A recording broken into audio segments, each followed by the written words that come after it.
მოგისალმებით ბატონო გოჩა, მოგისალმებით ტელემაგურებლებს ყველას. ჩვენ ვცხოვრობ დემოკრატიული სახელმწიფოში და ყველაფერი უნდა დაარეგულიროს კონსტიტუცია. კი, კონსტიტუციაში ჩვენი უწერია, რომ ყველა ერი, ყველა რელიგია არის თანაბარი საქართველოში. მე ვფიქრობ, კი, კონსტიტუციაში ასეა უწერია. სინამდვილეში ასე არ არის. და ფაქტებით გეტყვით, ხო? რუსეთი ახლა ატარებს ისეთი პოლიტიკა, რომელიც სახელმწიფოებში გარშემო საზღვართან, ვინც არიან საბჭოთა კავშირის ყოფილი სახელმწიფოები, ხო? ეს დაინტერესებულია, რომ ყველგან იყოს გახსნილი რუსული სკოლები. რატომ? იმიტომ თქვენ თქმის არ იყოს. შენ თუ რუსულად სწავლობ, რუსულად აზროვნებ, რუსული ინტელიგენცია, რუსული ისტორიაზე ინფორმაცია რო გაქვს, გინდა არ გინდა შენი გულში უკვე გაქვთ სიმპათია რუსების მიმართ, რუსული ისტორიაზე და ასე არის საქართველოში. ხო და ჯერ პირველ რიგში მე ვფიქრობ, რომ საქართველოში უნდა იყოს პარლამენტში მიღებული კანონი ეროვნული და რელიგიური უმცირესობების შესახებ კანონი. ჩვენ უნდა ვიცოდეთ, სადაა ჩვენი ადგილი ამ სახელმწიფოში. არ არის ისეთი კანონები, ისეთი კანონიერი აქტები, იურიდიული აქტები მიღებული, რომ იცათ ჩვენი, ასე ვთქვათ, უფლებები. ძალიან ბევრი აზერბაიჯანელი არის უმაღლესი დამთავრებული, ქართულად აზროვნებენ, ქართულად ლაპარაკობენ, ოღონდ უმუშავარი არიან. ფაქტობრივად არც პრეზიდენტის აპარატში, არც საბრობაში, არც პარლამენტში, არც გუბერნიაში ქვემო ქართლი ავიღოთ მაგალითად, იქ ნახევარი ფაქტობრივად აზერბაიჯანელების ხოროს გუბერნიაში არც ერთი აზერბაიჯანელი არ მუშაობს. იგივე კახეთში და ყველგან. და ეს ყველაფერი ხალხში უკვე ლაპარაკობენ, რომ არ არის სწორი ეს ყველაფერი და ჩვენ გვინდა ისეთი ტოლერანტული სახელმწიფო ვაშენოთ, რომ ნებისმიერი საქართველოს მოქალაქე გზნოს თავი, როგორც თავის სამშობლოს პატრიოტი. მაგალითად, მე-12 საუკუნეში დავით აღმაშენებლის დროს ჩვენი ხალხი უფრო პატრიოტული იყო, ვიდრე ახლა. იმიტომ დავით აღმაშენებლის დროს გარშემო, პირადი დაცვაში, თანამდებობებზე, ყველგან ჯარში, ყველა იყო დავით აღმაშენებლის გვერდში. და იმიტომ შექმნეს ისეთი ძლიერი საქართველო, იმიტომ რომ ყველა ვიყავით ერთად.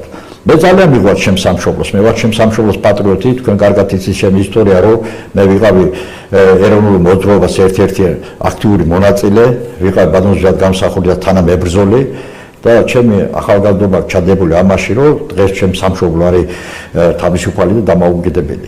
და მე მინდა რომ ჩვენი ხალხი აზერბაიჯანი იგივე სხვები, სომხები და ოსები და აფხაზები ყველანი გრძნონ თავი როგორ თავის სამშობლოს პატრიოტები. ამაში კარგი ფრაზა იცი ხოლმე, რომ ორი დედა როგორც არ აყავს ადამიანს, ისე ორი სამშობლო არ შეიძლება. ყველა აქ დაბადებული მაცხოვრებელი სომეხია თუ აზერბაიჯანი, მისი სამშობლო არის საქართველო და დამთავრდა. კაცს უნდა ყავდეს ერთი დედა და ერთი სამშობლო. და ჩვენ სლოგანია, თქვენ კარგად იცით ეს ყველაფერი, ეს ამას არ ნიშნავს, რომ მე თუ ეროვნები და აზერბაიჯანელი ვარ, ან თურქი ვარ, უნდა სადმე ვეძებდო ჩემი დედა. არა, ჩემი დედა არის საქართველო, მამაც საქართველო და ჩემი ყველაფერი არის საქართველოს სამშობლო. ჩვენი გაგებით და ჩვენი ხალხი გაგებით სამშობლო უფრო მაღლად დგას, ვიდრე ეროვნება და რელიგია. იმიტომ რომ რელიგია ადამიანი შეიძლება გამოცვალოს რამდენიმეჯერ. სამშობლოზე არ შეიძლება ამის ფიქრი. იგივე შეიძლება ბევრი იღებს კათოლიკო არის, ხო? და თulis თავი ქართველი. სამშობლო რჩება. ხო ისეთი, ეს ამას ნიშნავს, რომ სამშობლო უფრო მაღლად დგას. ხო და ისტორიულად ასე იყო და ყველა კარგად ვიცით, რომ ჩვენ რომ მოდის მუსულმანი ან ჩემი ეროვნებით ხალხი ხელში იარაღით საქართველოში რომ მოდის, ეს არ არის ჩემი ძმა, ეს არის ჩემი დერი, იმიტომ რომ იარაღით მოდის. ძმასთან იარაღით არ მოდის. ხო და ბატონო გოჩა, ჩვენ რა უნდა გავაკეთოთ, რომ ეს ინტეგრაცია, სწრაფი ინტეგრაცია მოხდეს, რომ არ იყოს ისეთი სხვაობა სიტუაცია, როგორ არის დღეს. აი ინასთან დაკავშირებით მინდა რომ ხაზგასმით თქვენი პოზიცია გამოჩნდეს ფაზე, რა უნდა გააკეთოს საქართველოს თავრობამ, ჩვენ საუბრობდით რაღაც საბავშვო ბაღების, ბავშვებიდან ეს ალბათ მნიშვნელოვანია, ოდესღაც ხომ უნდა დავიწყოთ, აი ძალიან სისტემურად დავიწყოთ, რომ ვიცოდეთ ჩვენ რამდენიმეჯერ გვაქვს დამზადებული ესა როგორ პროექტები და ჩაბარებული ქონდა ჩვენ სხვადასხვა ადგილებს ეს პროექტები ჩანს რომ სიტყვაში კი ლაპარაკში კი და დაინტერესებულია ზოგიერთი ხელმძღვანელები რომ მოხდეს ინტეგრაცია საქმეში პირიქით ხო და ჩვენ ვამბობთ რომ პირველ რიგში თუ ჩვენ გვინდათ რომ მოხდეს სწრაფი ინტეგრაცია პირველ რიგში რომ ეროვნული უმცირესობა კარგად იცოდეს ქართული ენა ეს არის საბავშვო ბაღები თუ საბავშვო ბაღში იმან ბავშვმა დაიწყო ქართული ლექსების სწავლა როგორ ვთქვათ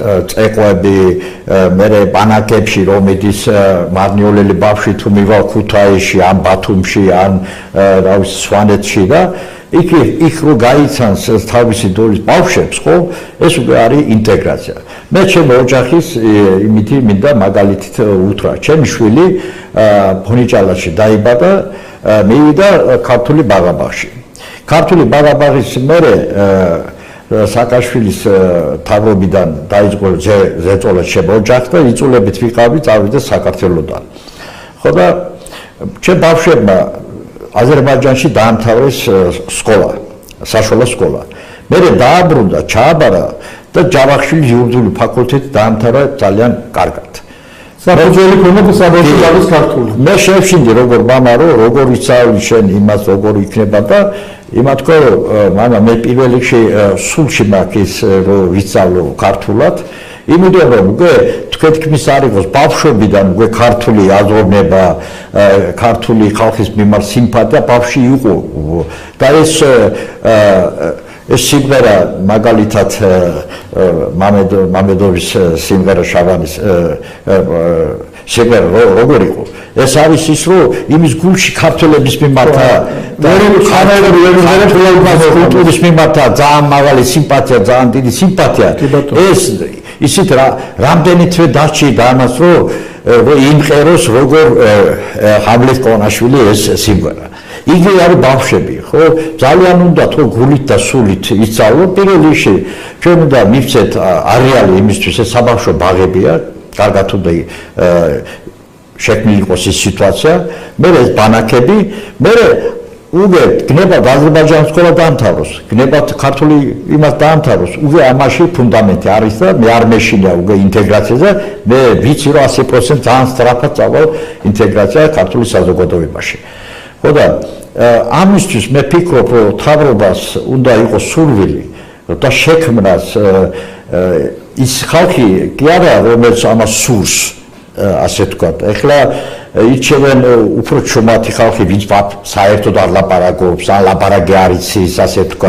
ეგ არ არის ეთქობა მხოლოდ ეს თქვა ეროვნული მომენტი შეიძლება თქვა ქართველებიც იყვნენ ეგეთ დეპუტატები რომლებიც საერთოდ არ ლაპარაკობენ მე რამინდა იცით აი აუცილებლად უნდა გადავიდეთ რელიგიურ მომენტებზე იმიტომ რომ